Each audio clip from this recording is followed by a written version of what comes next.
this always been here? This road Yeah, right this here? road always been here, but it was a 2-lane road. And I remember there was a bus stop over here, and I remember there was a village across the street. Of course, these are new homes, but before these homes, they were all cane field, and there are another village back here they called Low Village, where your Auntie Lydia was, and Uncle Pete came from.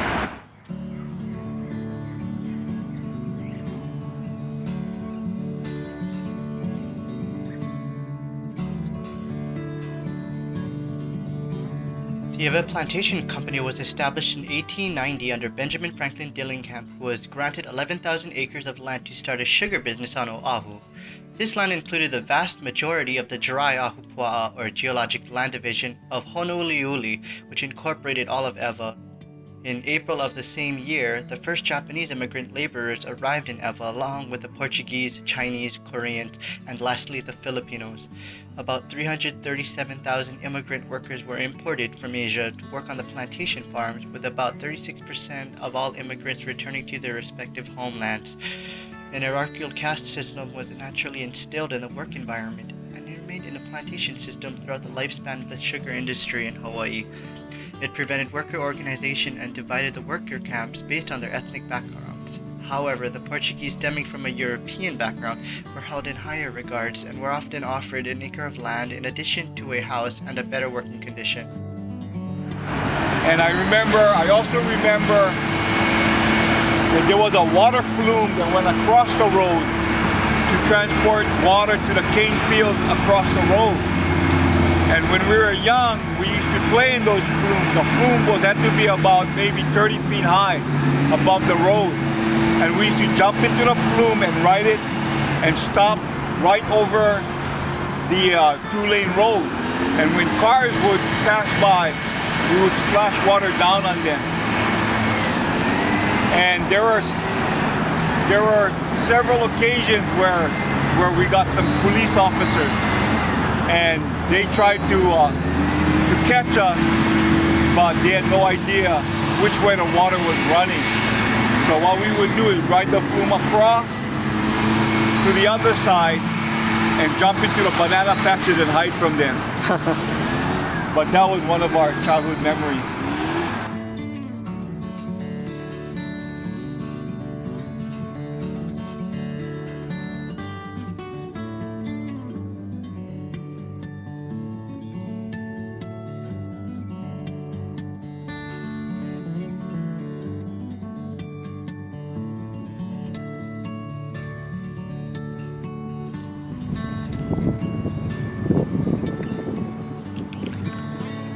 So where you're pointing out right now, that was all cane field. Okay, we are now in the back of the hospital, and this is the famous water box where people came from all over the islands to swim in.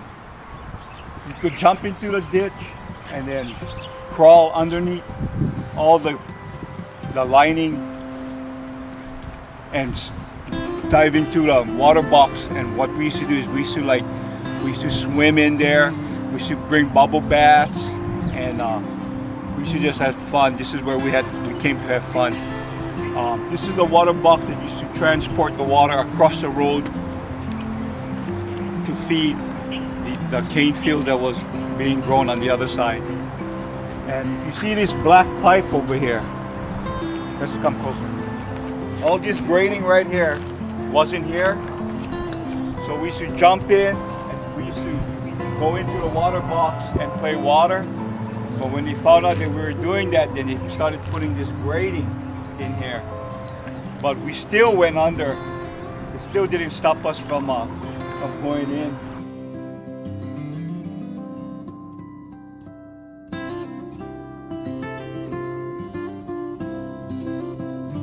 What else we used to do in here was, you can see the black pipe running down.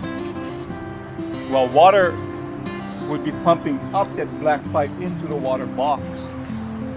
And we used to go into the black pipe and we used to try and walk down the black pipe while water was coming up.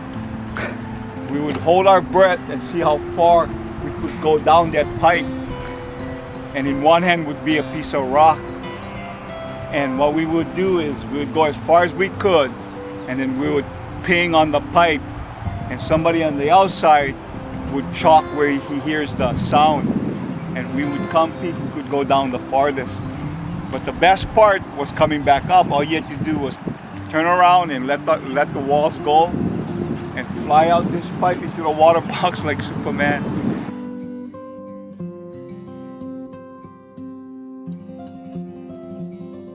After we were done swimming, all this land was cane field. So we would break the cane field and the sugar cane, we would break them open and we would eat them on the way home. But how we got home, we would ride the flume as far as we could, and then we would get out at the Korean camp where Uncle Myrtle was living. We'd get off from there and walk the rest of the way home. So this was another means of transportation, riding the flume. Unbelievable, huh?